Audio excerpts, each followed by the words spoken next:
हरियाणा में group C के बच्चों के लिए परीक्षा 1 और 2 जुलाई को होनी थी, लेकिन अब उसे टाल दिया गया है, जिसके बाद हरियाणा स्टाफ सिलेक्शन कमीशन के चेयरमैन भोपाल सिंह धद्री ने कहा है कि हमारी तैयारी तो पूरी थी, बच्चों ने फॉर्म सही नहीं भरे।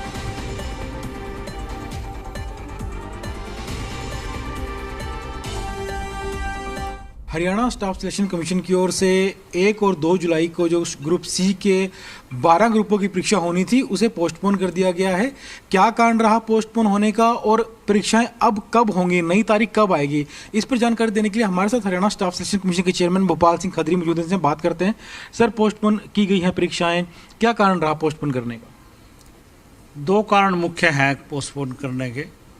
एक तो ये है कि जब हमने शॉर्ट लिस्ट किए बच्चे उन 12 ग्रुपों में, तो हमारे पास बहुत से बच्चों के मैसेज आए और वो मिलने भी आए कि हमारे पास मैसेज नहीं आया शॉर्ट लिस्टेड का, क्या you are short listed for such this post. तो जब हमने देखा कि बहुत बड़ी मात्रा में तो ऐसे बच्चे नहीं होने चाहिए, तो जब उसका दस्तावेज जांच की गई तो ऐसे बड़े 300 लोग करीब थे जिन्होंने अपनी पोस्ट का नाम ही नहीं भरा था। उन्होंने अपलोड कर दिया और उसमें डिप्लोमा लिख दिया पोस्ट की जगह। जैसे उसने डिप्लोमा इन VLD लिखना था, डिप्लोमा इन MPHW लिखना था, डिप्लोमा इन इलेक्ट्रीशियन लिखना था, तो वो नहीं लिखा, ट्रेड का नाम नहीं लिखा, सिर्फ डिप्लोमा लिख दिया। तो जब हमने अपने कंप्यूटर को कमांड देनी थी तो हमने तो इलेक्ट्रीशियन छांटना था, हमने VLD छांटना था, हमने स्टाफ नर्स को शॉर्ट लिस्टेड करना था, तो वहाँ तो उसने पोस्ट ही मेंशन नहीं की थी। तो एक कारण तो ये था। दूसरा ये था कि हम जब शॉर्ट लिस्टेड कर रहे हैं तो हमारे ऊपर ये आरोप आता कि इन्होंने सार्वजनिक तो किया ही नहीं अभी रिजल्ट, जो CET का रिजल्ट है।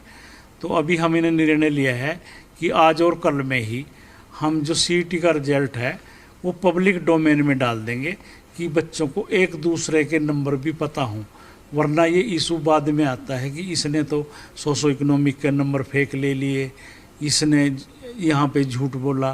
तो ये सारी समस्याएं पहले ही बच्चों की तरफ से ही हल हो जाएं और हम अपने सिस्टम में हल कर लें, तो इसलिए पोस्टपोन करना पड़ा। अब परीक्षाएं कब होंगी? क्योंकि अगर इस तरह से पोस्टपोन होती हैं तारीखें तो कहीं ना कहीं बच्चों में निराशा हो जाती है, बच्चे तैयारी कर रहे होते हैं। नहीं, देखिए, इसमें बच्चों को निराश होने की आवश्यकता नहीं है। तो हम तो मान रहे हैं कि कुछ गलतियां हमारे लेवल पे हुई हैं और बहुत बड़ी गलतियां कैंडिडेट के लेवल पे हुए हैं।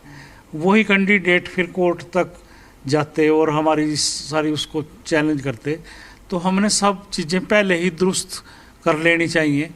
इसलिए निराशा होने की कोई ज़रूरत नहीं है बच्चों को। और हम जल्दी ही लगभग 16-17 जुलाई के बाद ये जो है रीशेड्यूल डालने वाले हैं और जुलाई माह में ही हम अपनी परीक्षाएं शुरू करने वाले हैं। तो बच्चे निराश ना होकर अपनी एजुकेशन पे, अपनी स्टडी पे ध्यान दें। जो ग्रुप डी की परीक्षाएं होनी है उनमें तो कोई बदलाव नहीं किया गया फिलहाल, उनके लिए तो तैयारी पूरी है। ग्रुप डी के लिए हमारी लास्ट डेट फार्म भरने की 26 तारीख थी जून, तो हमने कैंडिडेट की मांग पर उसको 10 दिन और बढ़ा दिया है। 6 जुलाई हमने वो डेट कर दी है और हमने NTA को लिखा है कि सितंबर माह में ग्रुप डी की परीक्षाएं ले। तो NTA ने अभी हमारे को डेट बतानी है कि वो किस डेट को ग्रुप डी की परीक्षाएं ले रहा है। वीडियो जर्नलिस्ट राहुल धीमान के साथ विजय राणा, जी मीडिया, चंडीगढ़।